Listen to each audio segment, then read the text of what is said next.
하나님 말씀을 증거하겠습니다. 설교 전에 오늘 주기도문 마지막 설교가 되겠습니다.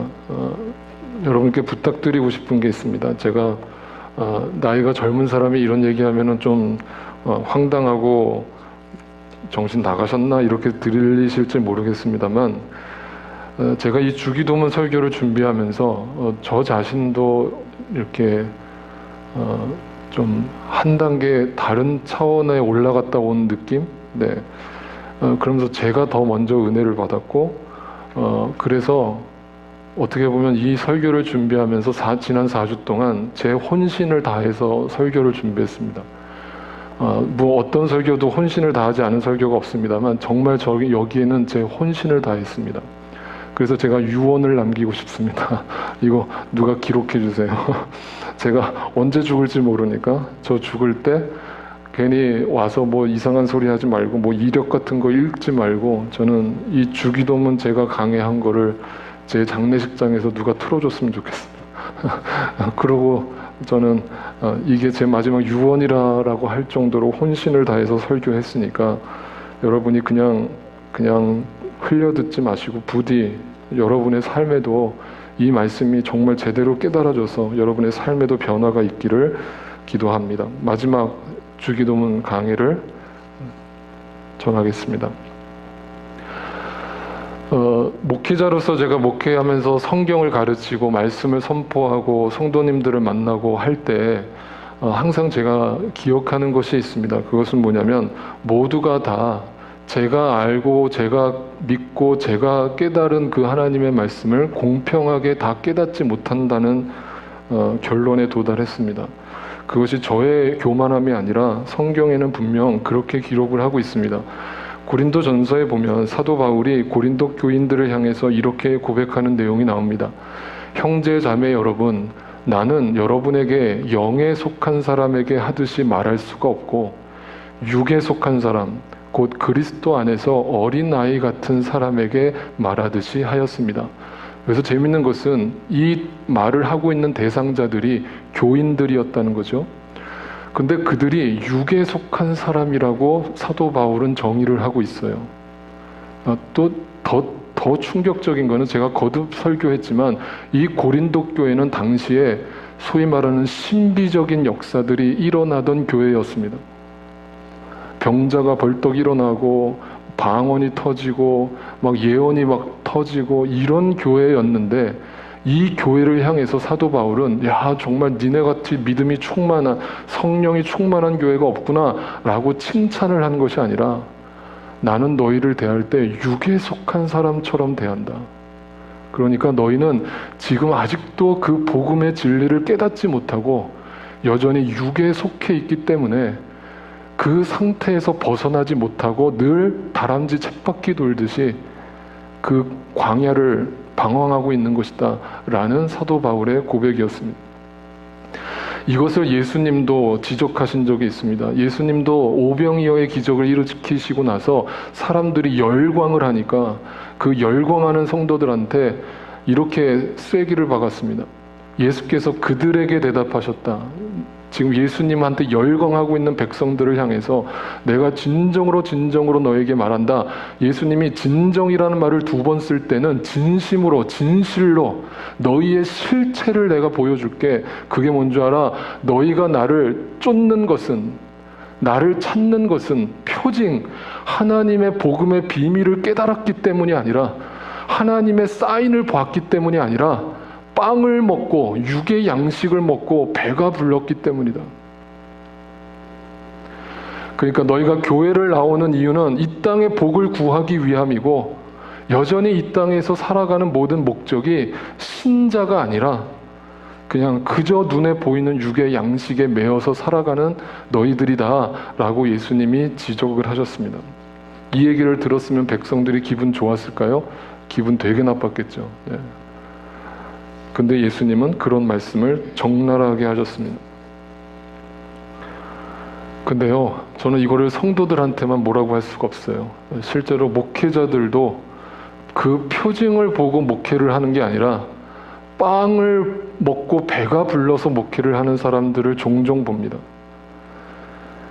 목회자가 돈 하는 목회자들 여러분 100% 가짜니까 속지 마십시오. 이번에 제가 지난번 카톡에도 남겼습니다만 한국의 만민중앙교회 이재롱 목사는 그 설교를 한 번만 여러분 유튜브에서 들어보세요. 그 사람이 제정신을 가지고 있는 목회자인가?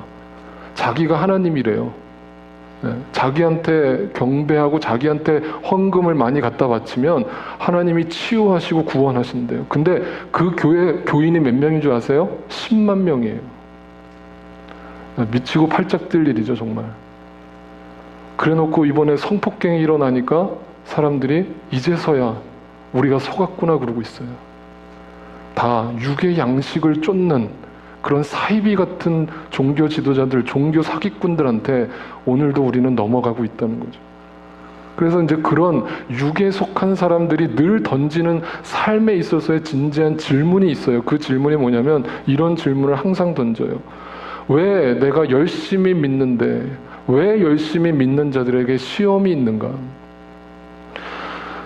목사님, 제가 얼마나 주일 성수 안 빠지고 열심히 교회를 나왔고 열심히 봉사했고 열심히 11조 갖다 바쳤고 열심히 가서 구제하고 열심히 선교했는데 왜 나에게 맨날 시험이 옵니까? 라는 질문을 던지는 사람들, 그 질문 속에는요 결국 불신이 자리 잡고 있는데 두 가지 대답으로 스스로 답을 내리고 이런 질문을 던지는 거예요. 첫 번째 질문은 그거야 당연하지, 하나님 없기 때문이지 라는 답을 스스로 내려놓고 이런 질문을 던져요. 또 하나는 그래, 그런데 나는 하나님을 믿기는 믿지만 그래, 나도 이해가 안 가. 도대체 왜 믿는 사람들한테 하나님은 이 땅에 시험을 주시는 거야? 나도 이유를 알 수가 없어 라고 하는 사람들, 다 육에 속한 사람들이에요. 그 자들에게 과연 성경은 어떻게 이야기를 하고 있는가? 제가 오늘 설교는 사실은 이 30-40분으로 가지고 설교할 수 없는 내용이지만 제가 다 줄이고 가지치고 해서 여러분 핵심적인 것만 여러분한테 설명드릴게요. 과연 성경이 뭐라고 얘기하고 있는가? 자, 대부분 축복을 강조하고 이 땅의 복을 강조하는 목회자들이 가장 좋아하는 성경 구절이 신명기 28장이고 그 중에 또 하나가 이 시편 구절이에요. 시편 37편에 보면 이런 구절이 나와요. 악인이 의인을 엿보며 그를 죽일 기회를 노리지만 주님은 의인을 악인의 소나귀에 버려두지 않으시며 판결을 내리실 때에 의인에게 유죄를 선고하지 않으실 것입니다. 믿습니까? 하면은 10만 명이 아멘 하는 겁니다. 우리도 한번 해볼까요? 여러분 이 말씀 믿습니까? 네, 우리 교회는 아멘 할 수가 없죠. 네, 이걸 가지고 이제 사기치는 겁니다. 사기치는데요. 과연 그런가? 한번 따져보자는 거예요. 정말 하나님을 잘 믿는 의인은 하나님께서 그 악인의 소나기에서 건져주시고 판결을 내리실 때에 유죄를 선고하지 않으실 것이다. 한마디로 그에게 시험을 주지도 않고 고난을 주지도 않을 거다. 과연 그러한가? 성경을 한번 살펴보면 마태복음에 보면 예수님이 오시기 바로 전에 이 땅에서 예비하는 자로 사역을 했던 침례자 요한이 등장합니다. 그런데 그 침례자 요한이 어떻게 삶을 마감했는가를 성경은 이렇게 기록하고 있습니다. 소년은 자기 어머니가 시키는 대로 말하였다. 침례자 요한의 머리를 쟁반에 담아서 이리로 가져다 주십시오. 왕은 마음이 괴로웠지만 이미 맹세를 하였고 또 손님들이 보고 있는 앞이므로 그렇게 해주라는 명령을 내리게 되었다. 그래서 그는 사람을 보내서 감옥에서 요한의 목을 베게 하였다. 여러분 여기서 소녀라고 등장하는 사람이 누구예요? 헤롯 왕의 와이프가 헤로디아라고 하는 아내가 있었는데 침례 요한이 이 두 사람의 결혼을 처음부터 반대했거든요. 나는 이 결혼 반댈세. 절대 이 결혼은 성사될 수 없어. 라면서 침례 요한이 막 외쳤거든요. 그 이유가 뭔지 아세요? 헤롯 왕이 원래 원 부인이 있었는데 자기 동생 빌립의 와이프가 헤로디아였거든요. 자기 동생 와이프한테 반해가지고 자기 와이프를 내다 버리고 동생을 죽이고 그 동생 와이프 헤로디아랑 결혼을 한 거예요. 그러니까 그게 유대인의 왕이라는 헤롯이라고요. 그걸 목회자, 오늘날로 얘기하면 목회자가 그걸 보고 참아요? 참으면 안 되죠. 당신 회개하시오. 당신 이 결혼하면 안 돼요. 라고 소리쳤더니 계속 눈에 가시였던 거예요, 침례 요한이. 그러니까 그 헤로디아의 그 딸이 생일 잔치가 벌어지면서 생일 파티를 하면서 장난식으로 야, 이 아빠가 오늘 네 생일이니까 네가 하는 거 내가 다 들어줄게. 뭐든지 얘기해봐. 그랬더니 여러분, 소녀가 뭘 안다고 갑자기 요한을 죽이라고 얘기를 하겠어요? 그러면 그 얘기를 누가 시킨 거겠어요? 헤로디아죠. 지 엄마 말을 듣고 엄마가 야, 너 아빠가 만약 생일 선물 준다 그러면 침례자 요한의 목을 달라고 그래. 그러면 아까 시편 얘기로 따진다면 하나님이 어떻게 역사하셔야 돼요? 그 침례자 요한의 목을 베지 않게끔 건져주셔야 될 거 아니에요. 침례자 요한은 죽었어요. 목이 잘린 채로. 그러면 여기서 우리가 의문이 들어요. 아, 그 침례자 요한이 진짜 하나님을 제대로 믿지 않았기 때문일 거다? 누구도 그렇게 얘기할 수 없죠. 예수님이 어머니 뱃속 육신의 어머니로서 난 자 중에 침례 요한보다 나은 자가 없다고 그랬어요. 그런 자가 죽었다고요. 목이 잘려서. 이거 어떻게 설명할 건데요? 여러분, 사도행전에 보면 베드로가 옥에 갇히는 사건이 벌어집니다. 그때 베드로에게 이런 일이 벌어집니다. 헤롯이 베드로를 백성들 앞에 끌어내기로 한 그 전날 밤이었다. 베드로는 두 쇠사슬에 묶여 군인 두 사람 틈에서 잠들어 있었고 문 앞에는 파수꾼들이 감옥을 지키고 있었다. 그런데 갑자기 주님의 천사가 나타나고 감방의 빛이 환히 빛이었다. 천사가 베드로의 옆구리를 쳐서 깨우고 말하기를 빨리 일어서라 하였다. 그러자 쇠사슬이 그의 두 손목에서 풀렸다. 한마디로 뭐예요? 기적이 일어났다. 할렐루야. 많은 목사님들이 이 구절만 딱 떼가지고 얼마나 설교를 많이 하는지 몰라요. 여러분 삶에 기적이 일어납니다. 하나님이 여러분의 갇힌 모든 쇠사슬을 끊으십니다. 할렐루야. 그런데요, 요 12장 바로 그 앞구절에는 무슨 사건이 기록되어 있는 줄 아세요? 12장 1절입니다. 이 무렵에 헤롯 왕이 손을 뻗쳐서 교회에 속한 몇몇 사람을 해하였다. 죽였다 이 말이에요. 그는 먼저 요한과 형제간인 야고보를 칼로 죽였다. 그 뒤에 베드로가 기적적으로 살아난 것만 우리는 찝어가지고 얘기를 합니다만 그 앞에 야고보 사도는 순교당했습니다. 그러면 야고보는 베드로보다 믿음이 떨어져서 죽은 거예요? 예수 잘 안 믿어서 죽은 거예요? 여러분, 이거 어떻게 설명할 건데요? 주일 성수 안에서 죽은 거예요? 11조 안에서 죽은 거예요? 여러분은 지금 그동안 얼마나 많은 사기를 당하고 있었는지 모릅니다. 성경은 전혀 그렇게 얘기하지 않습니다. 여러분, 또 누가복음에 보면 부자와 나사로의 이야기가 등장합니다. 어떤 부자가 있었는데, 여러분, 성경에 이름이 등장하지 않는 것은 가치가 없기 때문이에요. 그런데 세상적 가치로는 누구의 이름을 알려줘요? 부자의 이름을 내세우는 게 세상적 가치잖아요. 그런데 성경의 가치는 뭐냐면 부자는 이름도 없어요. 성경에 기록될 가치가 없기 때문에. 어떤 부자가 있었는데 그는 자색 옷과 고운 베옷을 입고 날마다 즐겁고 호화롭게 살았다. 돈이 최고지 하면서 살았다. 그런데 그 집 대문 앞에는 나사로 이름이 기록됐죠. 성경에. 누군데요? 이 나사로가 거지인데요. 세상적 가치로 보면 거지는 이름이 없어야죠. 누구도 알아주지 않죠. 뉴스에도 한번 안 나오잖아요. 그런데 성경의 가치로 보면 성경은 부자에는 이름을 달지 않고 거지에는 이름을 붙여주는 거예요. 하나님의 시선이 어디에 있는지 드러나죠. 그러면 이 부자는 어디 갔어요? 지옥 갔잖아요. 거지는요, 천국 갔잖아요.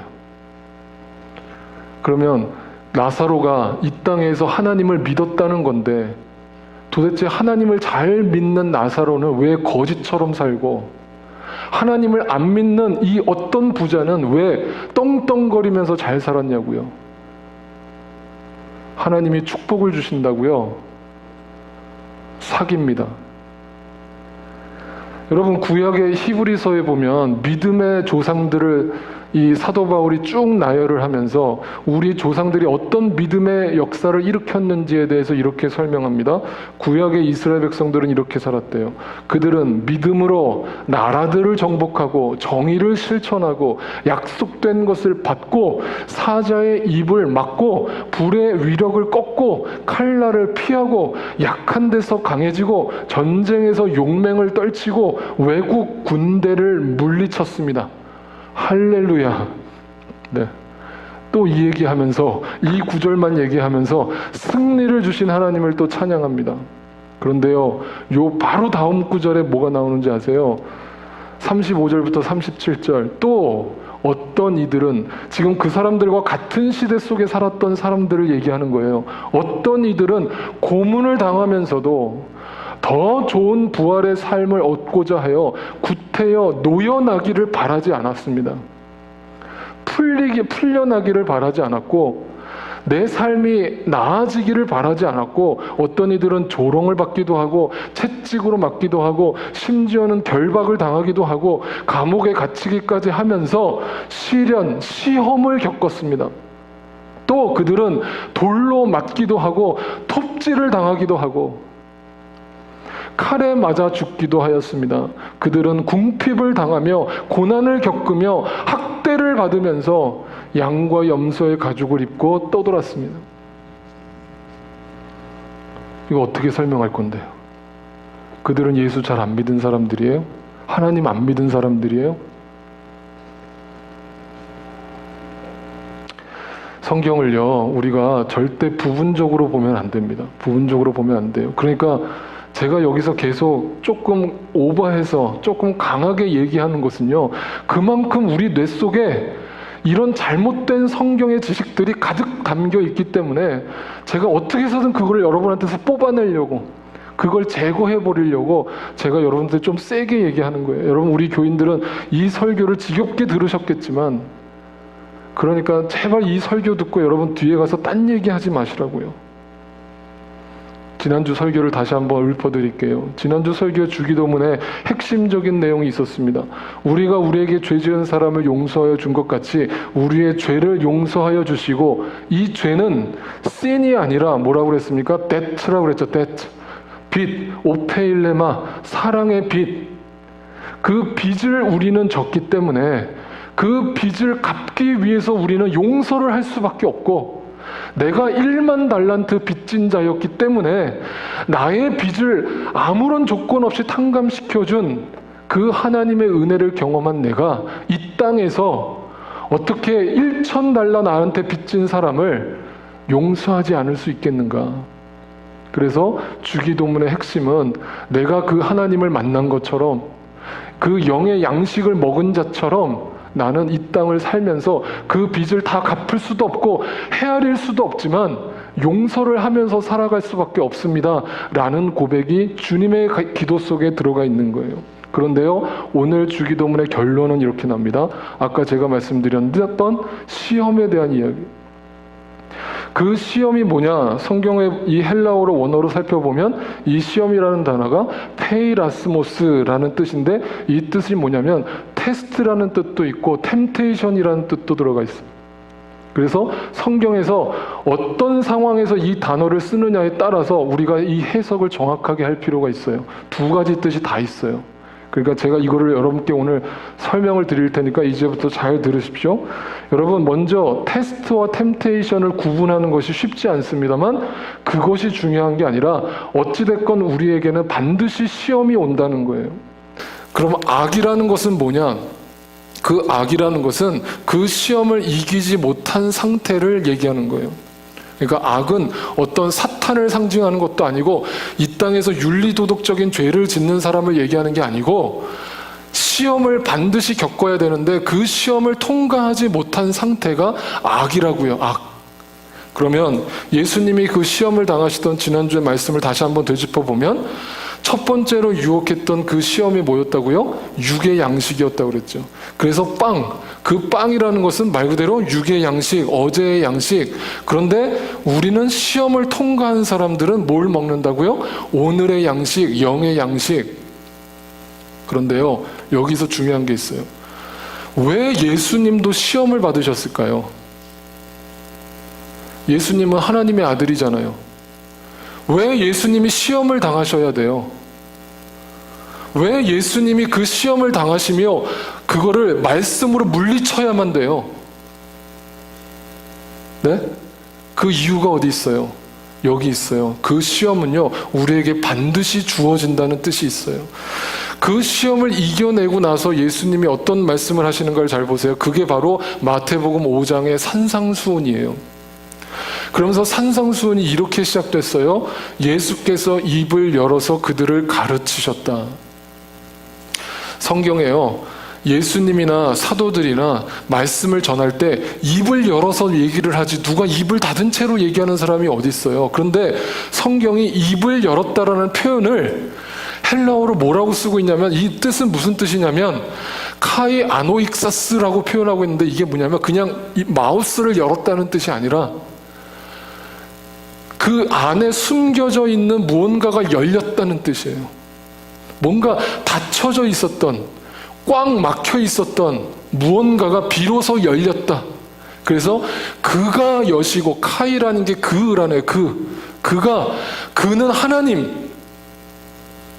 하나님이 무언가를 여셨대요. 하나님이 열면이라는 뜻이에요.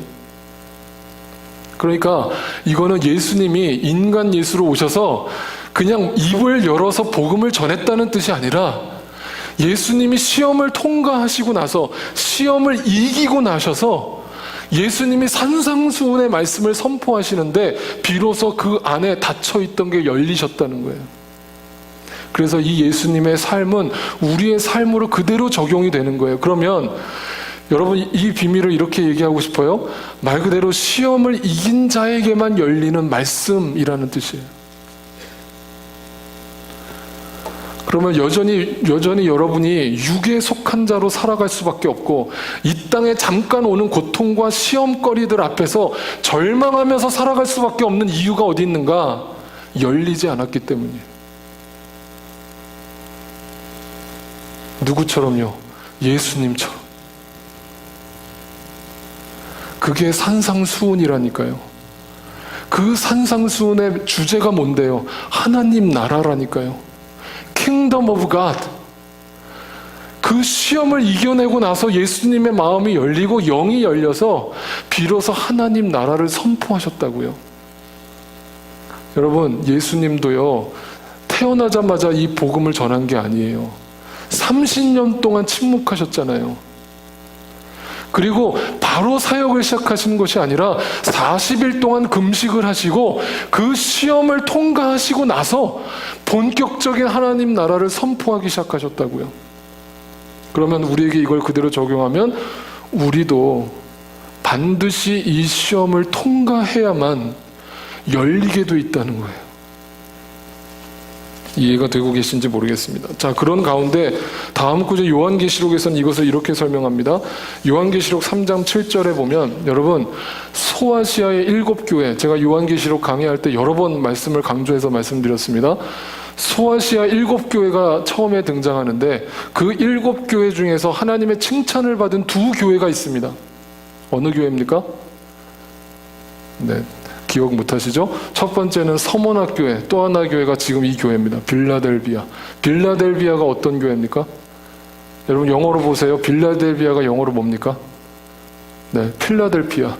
필라델피아가 어디 있습니까? 네, 저기 밑에 있잖아요. 그죠? 그 필라델피아를 갖다 쓴 겁니다. 헬라어에 있는 필라델피아. 무슨 뜻입니까? 필라델피아가 형제들의 사랑이 넘쳐나는 공동체. 근데 제가 필라델피아 갔었거든요. 그때 그 로키 영화 그 도서관 한번 가서 사진 한번 찍으려고 갔었는데, 필라델피아가 형제들의 사랑이 넘치는 도시가 아니더라고요. 저는 여기 맨하탄 할렘가보다 무서운 도시는 처음 봤습니다. 정말 무섭더라고요. 삭막하고. 이름만 갖다 쓴 거죠. 어쨌든 형제들의 사랑이 넘치는 교회, 하나님께 칭찬을 받은 교회예요. 유일하게 두 교회가 있었다고요. 그 중에 필라델피아 교회한테 하나님이 뭐라고 하시는지 보세요. 거룩하신 분, 참되신 분, 다윗의 열쇠를 가지신 분, 이 말은 구원의 열쇠를 가지신 분, 이분이 여시면 닫을 사람이 없고 닫으시면 열 사람이 없는 그분의 말씀하셨다. 이걸 우리는 그동안 어떻게 받아들였어요? 축복의 통로를 하나님이 여시면 닫을 사람이 없고 축복의 통로를 닫아버리시면 열 사람이 없다, 이렇게 해석했죠? 전혀. 여러분, 여기서 닫을 사람이 없다는 말이 아까 그 마태복음에서 하나님 예수님이 산상수훈을 시작하시면서 입이 열렸다라는 그 말과 같은 말이에요. 무슨 말이냐면 이 필라델피아 교회가 왜 하나님께 칭찬을 받았냐면 그들의 영이 열려 있었어요. 그들은 육의 양식을 바라보지 않고 영의 양식을 받아 먹으면서 완전히 열려 있었어요. 그래서 하나님이 칭찬을 하시는데 구체적으로 뭐라고 칭찬하시는가를 보세요. 10절입니다. 인내하라는 내 말을 네가 지켰으니. 그 필라델피아가 영적으로 열렸는데 그 하나님이 열게 하셨는데 그 연 결과가 뭐냐면 인내하라, 참아라. 뭘요? 이 땅의 시험을, 이 땅의 고난을, 이 땅에 사탄이 주는 이 땅의 고난을 이겨낸 자. 그러니까 인내하라는 내 말을 지켰다라는 말은 시험을 통과했다는 거예요. 그들이, 빌라델피아 교인들이 영적으로 열렸어요. 말씀에 열렸어요. 그러니까 이 땅의 시험이 말씀으로 이겼다고요. 그러니까 그 밑에 또 나오죠. 시험은 땅 위에 사는 사람들을 시험하려고 닥친다. 땅 위에 사는 사람들이 누구예요? 열리지 않은 사람이죠. 닫힌 사람이죠. 영의 비밀에 닫혀있는 사람, 그들은 이 시험을 통과할 수 없고 여전히 이 시험 가운데 머물러 있으면서 괴롭다 하고 있는 거예요. 그것이 빌라델피아 교인들이 하나님께 칭찬을 받은 이유라고요. 또 아까 두 번째 교회가 있었다고 그랬죠. 서문학교회. 서문학교회는 왜 칭찬을 받았을까요? 요한계시록 2장 10절에 이렇게 나옵니다. 내가 장차 받을 고난을 두려워하지 말아라. 시험이죠. 고난이라는 말을 시험으로 해석하세요. 그 시험을 두려워하지 말아라. 보아라. 악마가 너희를 시험하려고 넘어뜨리려고 너희 가운데서 몇 사람을 감옥에다 집어넣었다. 시험을 줬다. 그런데 서문학교인들은 어떻게 했는가? 그 환난을 통과해서 이겨서 죽도록 충성했다고요. 또 이 말을 우리는 그동안 어떻게 들었어요? 교회에 죽도록 충성해라. 직분을 주면서 이 직분을 받는 여러분, 교회에 죽도록 충성하십시오. 담임 목사에게 죽도록 충성하십시오. 전혀 그런 뜻 아닙니다. 시험을 이겨내라는 거예요.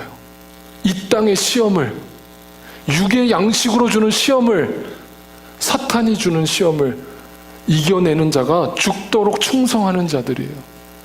근데 그들에게 뭐가 주어진다고요? 생명의 면류관, 영생, 영의 양식, 하나님 나라, 천국.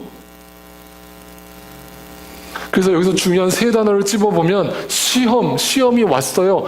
안 오는 게 아니라 믿는 서문학교인들한테도 시험이 왔어요. 그런데 그들은 그 시험을 충성으로 이겨냈어요. 이겨내고 열렸어요. 열리니까 생명의 면류관이 보여요. 잠깐 보이다가 안 보이는 게 아니라 이 사람들은 죽을 때까지 그게 보이는 거예요. 내 눈앞에. 생명의 면류관. 그 두 교회가 칭찬을 받았다고요. 저는 우리 교회가 한 사람도 빠짐없이 이 빌라델피아 서문학교회가 받은 축복, 시험이 왔지만 그 시험을 반드시 통과하고 충성, 이겨내고 열려지는 축복이 있기를 주님의 이름으로 축복합니다. 그것이 우리가 교회다운 교회로 설 수 있는 비결이에요. 그리고 나서 고린도 후서에서는 그래서 이렇게 얘기합니다. 우리에게 중요한 두 가지 조건이 있어요. 그럼 이제부터 어떻게 해야 되느냐? 여러분은 자기가 믿음 안에 있는지를 스스로 시험해보고 스스로 검증해 보십시오. 내가 시험이 왔는데 그 시험을 내가 이겨내지 못하고 이 세상 풍랑에 침몰하는 나를 발견한다면 여러분 스스로 내가 정말 이긴 자인가 검증해 보십시오. 다시 말하면 이 말을 오늘날로 적용하면 교회에 발만 들여놓지 말란 얘기예요. 교회를 그냥 왔다 갔다 종교인이 되지 말라는 얘기예요. 그러니까 신앙생활을 몇 년을 했냐가 중요하지 않아요. 내가 어떤 직분을 가지고 있느냐가 중요하지 않아요. 여러분이 헌금 생활을 얼마나 열심히 하느냐가 중요하지 않아요. 여러분, 우리 교회가 지금 재정적으로 어려워요. 그러면 제가 맨날 여러분한테 이게 열려있는 사람이 육의 양식을 보지 않고 영의 양식을 보는 목사가 성도들한테 우리 좀 어렵습니다. 제발 좀 특별 헌금 좀 하십시오. 좀 하나님 앞에 충성하십시오. 헌신하십시오. 그렇게 설교할 수 있을까요? 하나님이 만약에 우리 교회 재정을 다 바닥나게 하셨어요. 그럼 어떻게 하면 돼요? 교회 문 닫으면 돼요? 문 닫을 날 멀지 않았습니다, 여러분. 네. 근데 여러분, 어떻게 하면 돼요? 어떻게 하면 돼요? 이 건물이 없으면 예배 못 드려요? 여러분, 목회자가 사례비 안 받으면 목회 못 해요? 여러분, 점심 때 애찬 그거 음식 갔다 와 그 애찬 섬기지 않으면 교제가 안 돼요? 우리가 얼마나 비본질적인 거에 매여서 말로만 하나님 나라, 말로만. 그냥 종교인들이 다, 목사도 성도도 다 종교인들이에요. 시험해보세요. 시험해보세요. 스스로. 그리고요, 또 한 가지, 그래서 첫 번째 기준이 뭐냐면 내가 시험을 통과한 자인지를 날마다 점검해보세요. 날마다. 두 번째는요, 요한일서 4장 1절에 사랑하는 여러분, 어느 영이든지 다 믿지 말고 그 영들이 하나님에게서 났는가를 시험하여 보십시오. 처음에는 나를 시험해보고 그 다음에는 뭐냐면요, 그 영들이 과연 하나님으로부터 시험을 통과한 자들인지 아니면 가짜인지 거짓 예언자들인지 육의 양식을 전하는 자들인지 분별하십시오. 저 사람이, 저 목회자가, 저 성도가, 저 집사가, 저 권사가, 저 장로가 시험을 통과한 자인지를 점검해 보십시오. 그 시험을 통과한 자를 교회 리더로 세워야 되고, 그 사람이 목회자가 돼야 되고, 그 사람이 직분을 맡아야 그 교회가 하나님의 뜻대로 운영이 되는 거예요. 두 가지 기억하세요. 나를 테스트하세요. 과연 내가 그 시험을 통과하고 영의 눈이 열린 사람인지, 또 목회자와 교회와 저 사람들을 보세요. 그리고 속지 마세요. 육의 양식을 전하는 자들을 믿지 마세요. 뭐라고 그랬어요? 그 어느 영이든지 믿지 말래잖아요. 믿지 말래잖아요. 그래야 한국의 그 만민중앙교회 이재롱 목사 같은 사이비 이단들이 또 나오지 않는 거예요. 여러분, 성도님들이 똑똑해지셔야 돼요. 성도님들이 속지 않아야 돼요. 자, 그런데요, 오늘 말씀은 이 얘기를 또 하고 싶어요. 그러면 이 땅의 성경에서 그 시험을 통과한 예수님과 같은 삶을 살았던 사람들이 많겠죠. 영이 열린 사람들이 많겠죠. 그 대표적인 인물이요, 아브라함입니다. 아브라함이 어떤 사람이에요? 자기 본토 친척 아비집까지 떠나가면서 약속의 땅을 향해서 갔던 사람 아니에요. 그래서 우리가 믿음의 조상이라고 부르는 사람 아니에요. 그런데 아브라함의 그 인생의 경로는 절대 믿음의 조상이 아니었어요. 아브라함은 정말 약해 빠지고, 왜 약해 빠진다고 그래요? 배가 고파가지고 낼름 가나안 땅, 약속의 땅을 버리고 이집트 땅으로 내려가요. 거기가 풍요하니까, 거기에서 막 풍년이 일어나니까 가나안 땅에 하나님이 머물라고 그랬는데 그걸 버려버리고 이집트로 낼름 가버려요. 그게 무슨 믿음의 조상이에요? 약속의 땅을 버려버리는 사람이 무슨 믿음의 조상이에요? 그래놓고 거기 갔는데 자기 와이프가 이쁘니까 사람들이 야, 이 여자 이쁘다 이쁘다 그러니까 괜히 내 여자 뺏어가면서 나 죽을까봐 내 누이입니다. 내 와이프 아닙니다. 내 누이니까 뭐 마음에 드시면 데려가세요. 뭐 이런 뜻 아니에요. 이런 인간이 어딨어요? 이런 인간이. 그게 무슨 믿음의 조상이에요? 믿음의 조상이라고 불리는 건 고사하고 인간도 아니죠. 인간도 아니죠. 그런데 그런 인간 망나니 같은 아브라함을요, 하나님이 부르셨대요. 그리고 아브라함을 계속 아브라함이 이스마엘을 낳고 별짓을 다 해도 하나님이 계속 아브라함을 부르시는 이유, 하나님의 선택이죠. 그래놓고 결정적으로 22장에 가서 아브라함을 부르시는데 뭐라고 얘기해요? 시험해 보시려고. 아브라함아, 이제 너 계속 그 네 인간적 육의 양식, 눈에 보이는 것을 쫓아 사는데 내가 너를 테스트해야 되겠다. 이 시험을 통과해야 된다. 라면서 아브라함을 시험하시는데 그 결론이 뭐예요? 이삭을 바치라고 그랬잖아요. 근데 이삭을 죽이지 못하게 하시잖아요. 그 말이 정확하죠. 못 죽인 게 아니라 안 죽이게 붙잡으신 거예요, 하나님이. 그러면 그 이야기의 핵심이 뭐예요? 하나님이 시험을 하시려고 하셨다면 그 시험의 목적이 있을 거 아니에요? 목적이 뭐예요? 뒤에 가서 밝혀지잖아요. 이거예요. 22장 14절에 이런 일이 있었으므로 하나님이 그렇게 부르라고 명령한 게 아니라 그 시험을 통과한 아브라함이 그곳 이름을 여호와 이레, 하나님이 나에게 왜 시험을 주셨는지를 비로소 알았어요. 비로소 눈이 열렸어요. 근데 눈이 열리고 나니까 자기가 아들을 죽이려고 했던 그 이삭이 보이는 게 아니라 그 바로 옆에 수풀에 걸려있는 어린 양이 보이는 거예요. 그 어린 양이 누군데요? 예수 그리스도. 그러니까 여호와 이레는 이 땅의 삶을 평온하게 축복을 주시면서 인도하시는 그 하나님을 뜻하는 게 아니라 영적으로 우리를 구원할 어린 양을 희생 제물로 대신 삼으시는 여호와 이레, 이긴 자로서, 그 시험을 통과하는 자로서 아브라함이 눈이 환히 열린 거예요.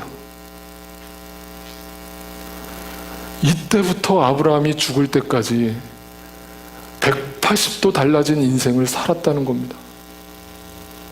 그 망나니 같았던 아브라함이 그 하나님의 시험을 통과하고 여호와 이레 하나님을 보고 나서, 그 말씀이 열리고 나서,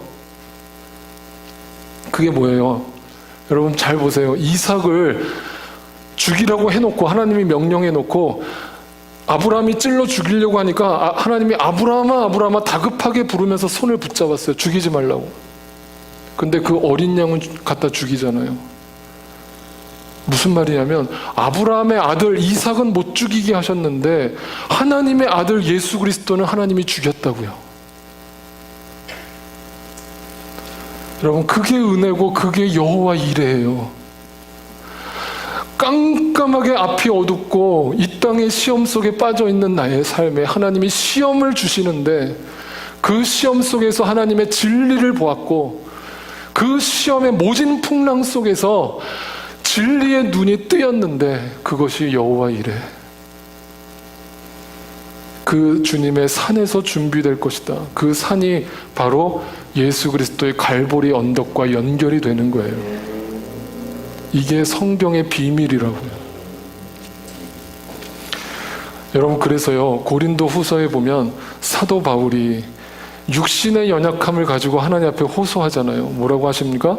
내가 받은 엄청난 계시들 때문에 사람들이 나를 과대평가하려는지도 모릅니다. 그러므로 내가 교만하게 되지 못하도록 하나님께서 내 몸에 가시를 주셨습니다. 가시라는 말을 다시 번역하면 시험을 주셨대요. 하나님이. 그 가시가 뭔지는 정확하게 알지 못하지만 어쨌든 사도 바울에게는 죽을 만큼 고통스러웠던 시험을 하나님이 주셨대요.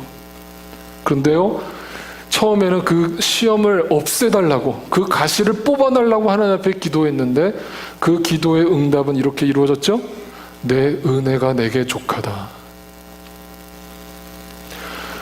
그 오히려 내 능력은 약할 때 강함이 된다. 그러니까 시험 속에서 하나님의 진리를 발견한 거예요, 사도 바울이. 하나님의 원리와 원칙을 발견한 거예요. 그게 여호와 이레. 그러니까 이 땅에서 복을 받는 거에 이제는 관심 없고, 이 땅에서 죽든지 매를 맞든지 감옥에 갇히든지 교통사고가 나가서 죽든지 더 이상 이제 그거는 나한테 온데간데 없이 사라지고, 오히려 약한 것을 자랑하게 되더라는 거예요. 하나님, 나 병 걸렸어요. 하나님, 나 병 걸려서 하나님이 강하심을 드러내시니 감사합니다. 하나님이 강하신 분이심을 내 약함을 통해서 드러내시니 하나님 감사합니다. 여호와 이레 하나님, 나에게 그 영적인 양식을 먹여주시는 하나님, 그 은혜가 족합니다. 더 바랄 게 없습니다. 이대로 죽어도 좋습니다, 이 말이에요. 그래서 제가 그렇게 말씀드립니다.